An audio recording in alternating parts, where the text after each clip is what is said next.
తరచూ మూత్రానికి వెళ్లాల్సి రావడం అంటే అంతకు మించిన అసౌకర్యం మరొకటి ఉండదు. ఇక మూత్రంలో మంట, మూత్రం ధార సన్నగా రావడం ఇవన్నీ మనల్ని బాగా ఇబ్బందికి గురిచేస్తాయి. బయట చెప్పుకోలేని సమస్యలు కావడంతో మనలో చాలామంది ఇలాంటి మూత్రగండాల్ని భరిస్తూ అలాగే బాధపడుతూ ఉంటారు. నిజానికి సకాలంలో డాక్టర్ని సంప్రదించి తగిన చికిత్స తీసుకుంటే మూత్రనాళ ఇన్ఫెక్షన్ల నుంచి త్వరగానే బయటపడొచ్చు. మూత్ర వ్యవస్థలో తరచూ కనిపించే ఇన్ఫెక్షన్లు, వాటికి పరిష్కార మార్గాల గురించి డాక్టర్ని అడిగి ఇప్పుడు తెలుసుకుందాం.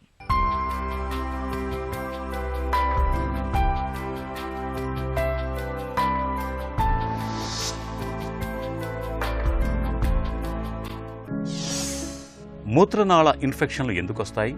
యూరినరీ ట్రాక్ట్ ఇన్ఫెక్షన్స్ చాలా వరకు సాధారణమైనటువంటి ఆరోగ్య సమస్య. చాలామంది చిన్నపిల్లల్లో కావచ్చు, పెద్దవాళ్ళలో కావచ్చు, వృద్ధుల్లో, స్త్రీలలో చాలా కామన్గా తరచూ మనం చూస్తూ ఉంటాం. చాలామందికి చాలా కష్టతరంగా కూడా ఉంటుంది. ఎందుకు ఆడవాళ్ళకి మాత్రమే యూరినరీ ఇన్ఫెక్షన్స్ ఎందుకు ఎక్కువగా వస్తాయి అని అడుగుతూ ఉంటారు. ఆడవాళ్ళ యొక్క శారీరకంగా ఉన్నటువంటి మార్పు వాళ్ళకి సహజంగా ఎక్కువగా ఉన్నప్పటికీ వాళ్ళు సాంఘికంగా కూడా ఎక్కువగా మంచినీళ్ళు తాగరు. ముఖ్యంగా బయట ఉన్న ప్రదేశాల్లో యూరిన్కి వెళ్లాల్సి వస్తుంది, మంచినీళ్ళు బాగా తాగరు.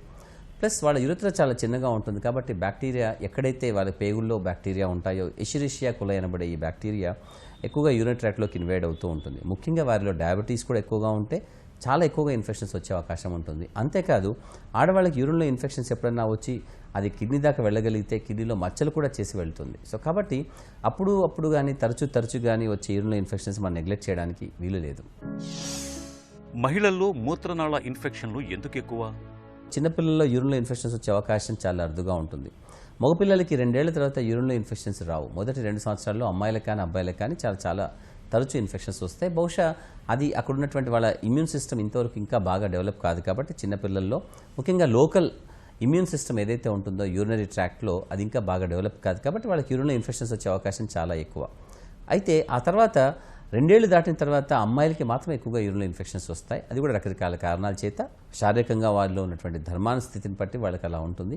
అబ్బాయిలకి యూరినరీ ఇన్ఫెక్షన్స్ వచ్చే అవకాశం చాలా తక్కువ. అందుకే అబ్బాయిలకి మొదటి ఇన్ఫెక్షన్ వచ్చినప్పుడే చాలా వరకు పరీక్షలు చేయాలి. అమ్మాయిలకి 1 లేదా 2 ఇన్ఫెక్షన్స్ వచ్చిన తర్వాత పరీక్షలు చేయొచ్చు. పిల్లల్లో మూత్రం తిరిగి మూత్రాశయంలోకి వెళ్ళటం అనే సమస్య ఎందుకు వస్తుంది? ముఖ్యంగా చిన్నపిల్లల్లో వియూఆర్ అనబడే ఒక స్థితి వాళ్ళకి మళ్ళీ ఇన్ఫెక్షన్ రావడానికి కారణమవుతుంది. కాబట్టి 2 లేదా అంతకంటే ఎక్కువసార్లు యూరినరీ ఇన్ఫెక్షన్స్ వచ్చినప్పుడు మనం వెసికో యూరిటరిక్ రిఫ్లక్స్ అనబడే ఈ జబ్బు ఉందో లేదో తెలుసుకోవాలి. ఈ వెసికో యూరిటరిక్ రిఫ్లక్స్ జబ్బు అంటే ఏమిటంటే వాళ్ళ యూరినరీ ట్రాక్ట్లో ఉన్నటువంటి చిన్న అబ్నార్మాలిటీ, ఒక రకమైనటువంటి ఆకారపరమైన మార్పు దీనికి కారణమవుతూ ఉంటుంది. కిడ్నీ ద్వారా ఫిల్టర్ అయినటువంటి మూత్రం అంతా కూడా ఒక పెల్విస్లో కలెక్ట్ అయిపోయి తర్వాత ఒక సన్నటి మార్గం ద్వారా యూరినరీ బ్లాడర్ అనగా మూత్రాశయంలోకి వెళ్ళి నిల్వ ఉంటుంది. అయితే ఈ సన్నటి మార్గం ఏదైతే ఉంటుందో ఒక ట్యూబ్ లాగా ఉంటుంది. అది కిడ్నీని యూరినరీ బ్లాడర్ని కలుపుతున్నట్టుగా ఉంటుంది. దీంట్లో వచ్చిన మార్పు వల్ల అది ఆకారంలో వచ్చినటువంటి మార్పు అది సరిగ్గా కిడ్నీ లోపల యూరినరీ బ్లాడర్ మూత్రాశయంలోకి సరిగ్గా వంపుగా కాకుండా స్ట్రైట్గా ఓపెన్ అయినట్టుగా ఉన్నప్పుడు కొన్ని సందర్భాల్లో మూత్రాశయంలో ప్రెషర్ బాగా పెరిగినప్పుడు కేవలం మూత్రం కింది మాత్రమే రాకుండా కొన్ని సందర్భాల్లో పై కూడా వెళ్ళి అది కిడ్నీ దాకా వెళ్ళి కిడ్నీని పాడు చేసే అవకాశం ఉంటుంది. దాన్ని రిఫ్లక్స్ అంటారు. అంటే ఒక మార్గం పద్ధతిలో వెళ్లకుండా తిరిగి వెనక్కి ఎగదన్నుతున్నటువంటి విషయం అన్నట్టు ఇది. అంటే కిడ్నీని ఆ మూత్రం అంతా కూడా ఎగదన్ని దాని కిడ్నీని పాడు చేస్తూ కిడ్నీలో మచ్చలు చేస్తూ ఉంటుంది. అలా మచ్చలు చేసినప్పుడు ఆ మచ్చలు అతుక్కొని ఎక్కువగా ఉంటాయి కాబట్టి బ్యాక్టీరియా చాలా ఈజీగా వెళ్ళి అక్కడ చేరుతుంది.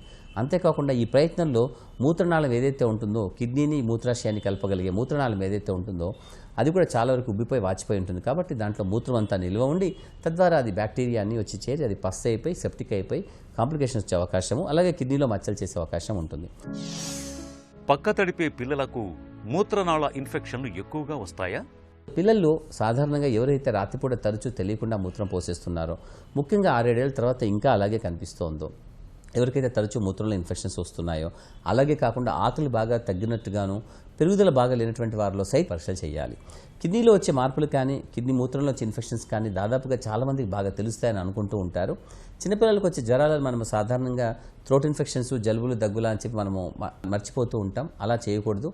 ముఖ్యంగా అమ్మాయిల్లో మోర్ దాన్ 2 ఎపిసోడ్లు అంటే సంవత్సరంలో 2 కంటే ఎక్కువగా ఎపిసోడ్లు కానీ, ఆ మగపిల్లల్లో కేవలం 1 ఎపిసోడ్ వచ్చినా కూడా మనం తప్పనిసరిగా పరీక్షలన్నీ చేసుకోవాలి.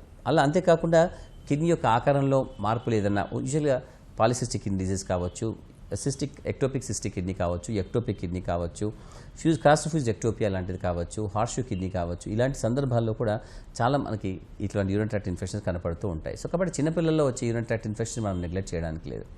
అయితే అమ్మాయిల్లో ఒక రకమైనటువంటి ఇన్ఫెక్షన్స్ చాలా కామన్గా తరచూ చూస్తూ ఉంటాం. అమ్మాయిలకి శారీరకపరమైన ధర్మం వల్ల వాళ్ళకి హార్మోన్స్ ప్రభావం మొదలైన తర్వాత కూడా వాళ్ళకి కొన్ని ఇన్ఫెక్షన్స్ వస్తూ ఉంటాయి.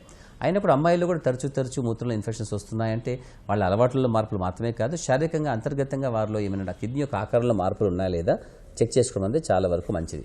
అంతేకాకుండా అమ్మాయిలకి పెళ్ళైన తర్వాత కొన్ని సందర్భాల్లో సిస్టైటిస్ అంటూ కిడ్నీ దాకా వెళ్లకుండా కేవలం మూత్రాశయంలో మాత్రమే ఇన్ఫెక్షన్స్ వచ్చే అవకాశం ఉంటుంది.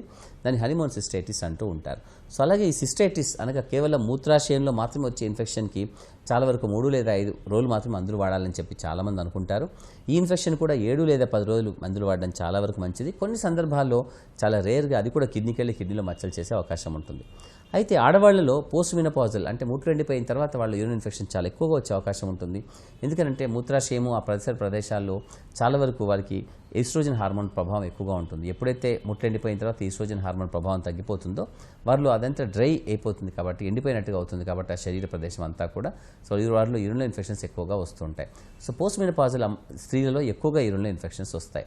అలాగే మగవాళ్ళకి 60-65 ఏళ్ళు దాటిన తర్వాత యూరినల్ ఇన్ఫెక్షన్స్ చాలా ఎక్కువగా రావడం అన్నది చాలా మనకు కనపడుతూ ఉంటుంది. వీళ్ళకి ప్రోస్టేట్ అనే గ్రంథి బాగా పెరగడం ద్వారా మూత్రం వాళ్ళు పూర్తిగా పోకుండా మూత్రం పోసిన తర్వాత కూడా కొంచెం మూత్రం యూరినరీ బ్లాడర్ అంటే మూత్రాశయంలో నిల్వ ఉంటుంది. అలా నిల్వ ఉన్నటువంటి మూత్రాశయంలో ఉన్నటువంటి మూత్రం కొన్ని సందర్భాల్లో సెప్టిక్ అయిపోయి అక్కడ కూడా వాళ్ళకి పస్ పట్టి వాళ్ళకి యూరినల్ ఇన్ఫెక్షన్స్ చేసి కొన్ని సందర్భాల్లో కిడ్నీ దాకా వెళ్ళి కిడ్నీ పాడేలా చేస్తుంది. సో 60-65 ఏళ్ళు దాటినటువంటి వృద్ధులు ఎవరైనా ఉంటే మగవాళ్ళలో ఎప్పుడైతే యూరినల్ ఇన్ఫెక్షన్స్ వస్తాయో వాళ్ళు ప్రోస్టేట్కి మూత్రాశయానికి మిగతా వాటికి చాలా వరకు పరీక్షలు చేయించుకోవాలి. మూత్రనాళ ఇన్ఫెక్షన్లకు చికిత్స ఎలా ఉంటుంది? యూరిన్ ఇన్ఫెక్షన్ ఉన్న వాళ్ళకి ట్రీట్మెంట్ అంతా కూడా చాలా సింపుల్గా ఉంటుంది. ఒకానొక కాలంలో కేవలం 5 నుంచి 7 రోజులు అనేవాళ్ళు ఇప్పుడు 14 రోజులు ఇంజెక్షన్ రూపంలో తీసుకోవాలి. కొంతమందికి మళ్ళీ ఇన్ఫెక్షన్స్ వస్తూ ఉంటాయి. మళ్ళీ రెండోసారి, 4ఓసారి, 7ఓసారి, 10ఓసారి ఇన్ఫెక్షన్స్ వచ్చిన సందర్భాలు కూడా మనం చూస్తాం. వీటి ప్రధాన కారణం ఏంటంటే మొదటి 1 లేదా 2 ఎపిసోడ్లు మూత్రంలో ఇన్ఫెక్షన్స్ వచ్చినప్పుడు ఒక పద్ధతిగా ట్రీట్మెంట్ ఇవ్వకపోవడమే ప్రధాన కారణం. కాబట్టి మొదటి ఇన్ఫెక్షన్నే చాలా వరకు చాలా జాగ్రత్తగా ఒక పద్ధతిగా ఒక మంచి మందుని సరైన మోతాదులో సరైనన్ని రోజులు సరైన పద్ధతిలో ఇవ్వడం అన్నది చాలా వరకు ముఖ్యం. ఉదాహరణకి ఒక మెరపనం లాంటి మందులు తీసుకున్నప్పుడు 1 గ్రామ్ రోజుకి 2 సార్లు ఇంట్రావినస్లీ 14 రోజులు తీసుకోవడం అన్నది ఒక రకమైన లెక్క. సో ఆ విధంగా అన్ని యాంటీబయాటిక్స్ కూడా వాళ్ళ మూత్రం యొక్క కల్చర్ ఆధారంగా నిర్ణయించుకొని ఎటువంటి మందులు వాడితే చాలా బాగుంటుందో చూసుకొని తీసుకోవాలి.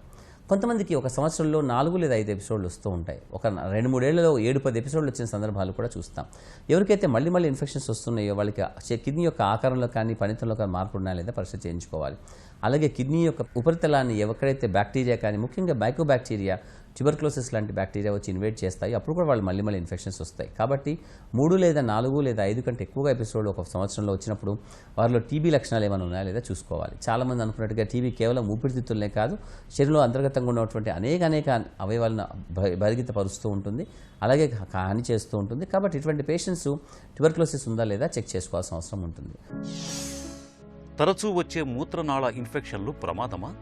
2-3 ఎపిసోడ్లు ఒకే సంవత్సరంలో చాలా తరచుగా చాలా ఫ్రీక్వెంట్గా చాలా చిన్న నిడివిలో మళ్ళీ రావడం అనేది చాలా తప్పు. అటువంటి సందర్భాల్లో మనం చాలా వరకు పరీక్షలు చేసుకోవాలి. ఇమ్యూన్ సిస్టమ్కి సంబంధించిన పరీక్షలు చేసుకోవాలి. థైరాయిడ్ ప్రాబ్లమ్స్ ఏమైనా ఉన్నాయా లేదా, ఆహారం సరిగ్గా ఉందా లేదా, కాన్స్టిపేషన్ ఏమైనా ఉందా లేదా చూసుకోవాలి. మలబద్ధకం అనేది అన్ని యూరిన్ ఇన్ఫెక్షన్స్ కూడా ప్రధానమైనటువంటి కారణం.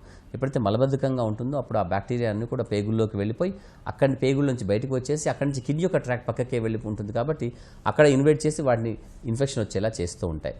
పేషెంట్స్ అందరికీ తెలియాల్సిన విషయం ఏమిటంటే యూరిన్లో ఇన్ఫెక్షన్స్ చాలా సర్వసాధారణమైనప్పటికీ కూడా దాన్ని చాలా సందర్భాల్లో కనిపెట్టడం అంత సులభం కాదు.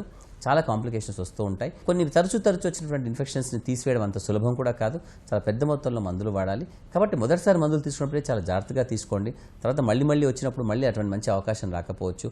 కాబట్టి సరైన డోస్లో, సరైన మోతాదులో, సరైన పద్ధతిలో, సరైనన్ని రోజులు మనం ఈ మందులు తీసుకుంటూ ఉండాలి. అనగా ఇంట్రావినస్గా అంటే నరానికి లైన్ పెట్టుకొని దాని ద్వారా సరైన డోస్లో, పెద్ద డోస్లో 14 రోజులు ట్రీట్మెంట్ తీసుకోవడం చాలా వరకు మంచిది. ఇక ఈరోజు కార్యక్రమాన్ని ముగించే ముందు సన్షైన్ హాస్పిటల్ సమర్పించే ఒక చిన్న చిట్కా మీకోసం. చలికాలంలో చర్మంపై పగుళ్లను నివారించుకునేందుకు రాత్రిపూట పడుకునే ముందు ఒంటికి వెన్నపూస లేదా వేజ్లిన్ క్రీమును పట్టించండి. చర్మంపై పగుళ్లు రాకుండా ఉంటాయి.